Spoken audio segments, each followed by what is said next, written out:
जयशंकर प्रसाद की कहानी मधुआ का हम अध्ययन कर रहे थे, जिसमें एक शराबी जिसे शराब की बहुत अधिक आदत है और बिल्कुल एकाकी जीवन व्यतीत करता है और अपने जो ठाकुर साहब हैं उनके कहानी किस्से सुना करके अपने जीवन का यापन करता है। जो कुछ उनसे प्राप्त हो जाता है और मनोरंजन का साधन भी उस समय जो है कहानी सुनने सुनाने का जो शौक़ रहा है वो भी इस कहानी के माध्यम से व्यक्त हुआ है कि भाई उस समय मनोरंजन का इतना कोई साधन नहीं हुआ करता था।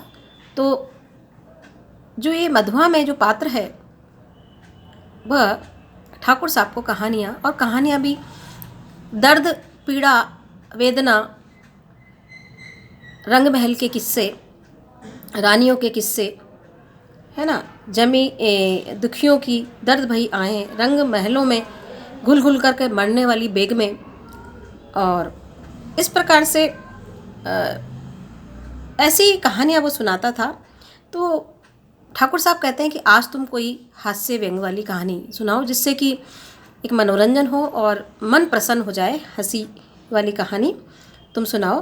तो मतलब वो कहते हैं कि पर ऐसी हंसाने वाली कहानी सुनाओ तो मैं आप अभी सामने ही बढ़िया शराब पिला सकता हूँ। तो उससे पूर्व आपने अध्ययन किया कि शराबी कहता है कि मैंने 7 दिन से मेरे गले के नीचे एक बूंद भी शराब की नहीं गई है, अर्थात मैंने उसका सेवन नहीं किया है। तो आज तो बड़ी तलब लगी है, तो मैं आपको बढ़िया कहानी सुना करके, और यदि कृपा दृष्टि हो जाए ठाकुर साहब की। और इस प्रकार से वो उनको कहानी सुनाने लगा। तो उन्होंने कहा कि तुम एक अच्छी सी कहानी सुनाओ जो हंसने हंसाने वाली हो। और उसके बाद में एक ठाकुर साहब ऊँगने लगे और इसके आगे आप देखिए कि शराबी रुपया उठाकर धीरे से, मतलब शराब के लिए उन्होंने कहा भाई 1 रुपया रखा है तुम ले जाओ और अब मेरे को नींद आ रही है, ठाकुर साहब ने कहा। शराबी सर्दी से ठिठुरा जा रहा था और हाथ सेकने लगा। सहसा नींद से चौंक कर ठाकुर साहब ने कहा, अच्छा मुझे नींद लग रही है और तुम 1 रुपया पड़ा है उठा लो, लल्लू को भेजते जाओ। इस प्रकार से ये ठाकुर साहब और उनका जो है शराबी का जो था संवादियाँ खत्म हुआ। आगे देखिए कि कहानी किस प्रकार से गति पकड़ती है। शराबी रुपया उठाकर धीरे से खिसका। उसको बड़ी प्रसन्नता हुई कि चलो भाई आज उसका इंतज़ाम हो गया। बहुत दिन से उसने शराब नहीं पी थी, 7 दिन हो गए थे जैसा कि उसने बताया। लल्लू था ठाकुर साहब का जमादार। उसे खोजते हुए जब वो फाटक की बगल वाली कोठरी के पास पहुंचा तो सुकुमार कंठ से सिसकने का शब्द सुनाई। वह खड़ा होकर के सुनने लगा। मतलब वो जैसे ही उसे खोजते हुए गेट तक जब पहुंचा तो वहाँ कुछ सिसकियों की उसे आवाज़ सुनाई दी। तो आगे देखिए लल्लू क्या कह रहा था। कुंवर साहब ने 2 ही तो लातें लगाई, कुछ गोली तो नहीं मार दी, कर्कश स्वर में लल्लू बोल रहा था, किंतु उत्तर में सिसकियों के साथ एकाध हिचकी ही सुनाई पड़ती थी। अब और भी कठोरता से लल्लू ने कहा, मधुआ जा सो रहा है, नखरा न कर, नहीं तो उठूंगा तो खाल झेड़ दूंगा, समझाना। मतलब वो जो सिसकियाँ थी वो मधुआ नामक पात्र की थी। शराबी चुपचाप सुन रहा था।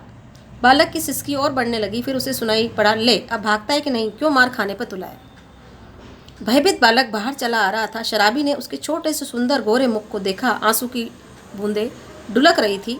बड़े दुलार से उसका मुंह पोंछते उसे लेकर फाटक के बाहर चलाया। मतलब शराबी को बड़ी दया आई उस बच्चे पे, जिसे वो लल्लू जो जमादार था उसको डांट रहा था, फटकार रहा था। उसके मन में जरा सा भी दर्द और पीड़ा नहीं दिखाई दे रही थी, लेकिन वो शराबी जो शराब पी करके अपना जीवन इस प्रकार से व्यतीत कर रहा था, लेकिन उसके मन में देखिए कि संवेदना किस प्रकार से जागृत होती है, उसे कहाँ से प्रेरणा मिलती है कि वो 1 रुपया जो उसे मिला उसे बड़ी प्रसन्नता थी कि आज उसे जी भर करके पीने को मिलेगी। लेकिन आगे देखिए क्या होता है।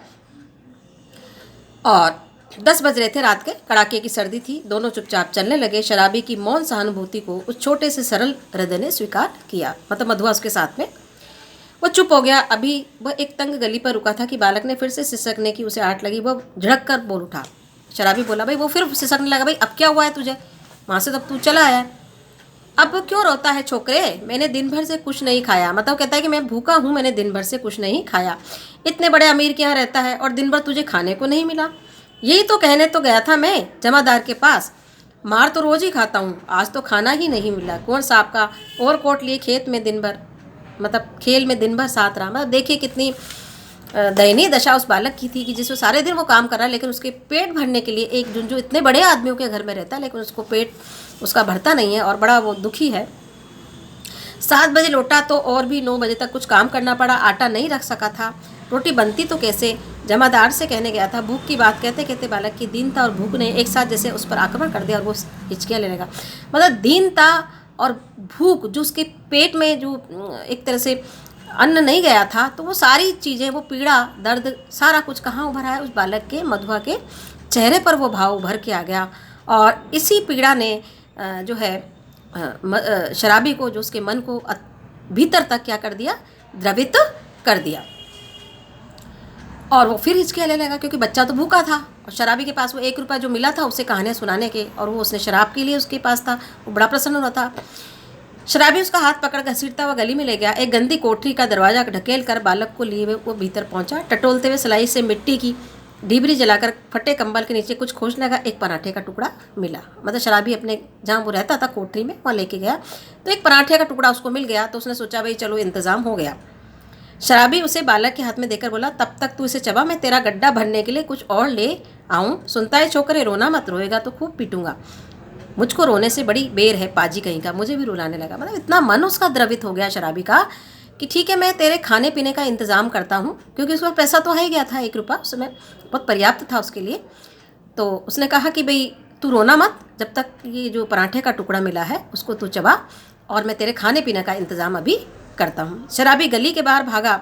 उसके हाथ में 1 रुपया था, 12 आने का एक देशी अद्धा और 2 आने की चाय, 2 आने की पकौड़ी, नहीं आलू मटर। अच्छा, मतलब उसके मन में उस रुपये को लेकर अनेक प्रकार की जो कल्पनाएं, एक सपने उससे सजोने लगा था कि भाई इस 1 रुपये में मैं क्या क्या खा सकता हूँ। शराब भी आ सकती है, अच्छा खाना भी आ सकता है, पकौड़ी भी आ सकती है, आलू मटर सब कुछ आ सकता है, मांस भी मैं खा सकता हूँ। और पर ये छोकरा, फिर उसके मन में एकदम से स्मृति में वो आया कि वो लड़का तो मेरे घर में है जो भूखा है, इसका गड्ढा तो भरना होगा, ये कितना खाएगा और क्या खाएगा। ओहो, अब तक तो मैंने कभी दूसरों के खाने का सोच विचार नहीं किया, तो क्या ले चलूँ। उसको पता है भाई वो ग्रस्तु तो था ही नहीं, कोई तो था ही नहीं, वो अकेला था, कि अभी तक तो मैंने सोचा ही नहीं था कि भाई किस प्रकार से क्या करना है, कैसे किसी का पेट भरना है, तो क्या ले चलूँ, पहले एक अद्धा तो ले लूँ। इतना सोचते सोचते उसकी आंखों पर बिजली की प्रकाश की झलक पड़ी। उसने अपने को मिठाई की दुकान पर पाया। वो शराब का अद्धा लेना भूल कर मिठाई पूरी खरीदने लगा। उसको मन में क्या आने लगा, उस बच्चे का जो है मासूम चेहरा उसके मन में घूमने लगा, और वो शराब के अद्दे को छोड़ करके किस ओर भागा, उस मिठाई और पूड़ी उसने खरीद ली। नमकीन लेना भी न भूला। पूरा 1 रुपये का सामान लेकर दुकान से हटा, जल्द पहुंचने एक तरह से दौड़ने लगा। अपनी कोठरी में पहुंचकर उसने दोनों की 5 बालक के सामने सजा दी। मतलब उसका मन में देखो संतुष्टि का भाव, खुद अभाव में है ना, खुद की दशा इतनी अच्छी नहीं है, लेकिन देखिए दूसरों को देने का जो सुख है और उससे चेहरे पर जो संतुष्टि का भाव आता है, वो शायद अगर हम देख पाते तो शराबी के चेहरे पर वही भाव था, संतुष्टि का भाव था कि किसी भूखे बालक को उसने पेट भर गया और बहुत सारी चीज़ें उसने सजा दी कि भाई ये खाएगा। कितना खुश, उसका मन इतना प्रफुल्लित था उस बच्चे के साथ में, जो है उसकी भूखा जो बालक था उसको तृप्ति का एहसास करा कर कि भाई ये खाएगा तो उसका पेट भरेगा, और उसके वो बड़ा खुश हुआ। जल्द पहुंचने के लिए एक तरह से दौड़ने लगी। हाँ, 5 सजा दी। उनकी सुगंध से बालक के गले में एक तरावट पहुंची और वो मुस्कुराने लगा, और वो मुस्कुराहट जो थी उसको भीतर तक द्रवित कर गई, और शराबी जो है मुस्कुरा उठा।